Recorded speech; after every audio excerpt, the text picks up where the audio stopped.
అవ్యక్త సూచన. ఇప్పుడు లగ్నం అనే అగ్నిని ప్రజ్వలితం చేసి యోగాన్ని జ్వాలారూపంగా చేయండి. జ్వాలా స్వరూపం యొక్క స్థితిని అనుభవం చేసేందుకు నిరంతర స్మృతి యొక్క జ్వాల ప్రజ్వలితమై ఉండాలి. ఇందుకు సహజమైన విధి సదా స్వయాన్ని సారథి మరియు సాక్షిగా భావించి నడవండి.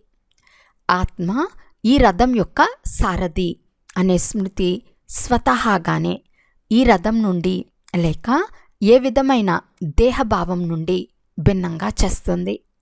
స్వయాన్ని సారథిగా భావించినందున సర్వకర్మేంద్రియాలు మీ కంట్రోల్లో ఉంటాయి.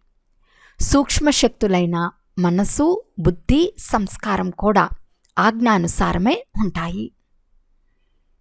అచ్చా, ఓం శాంతి.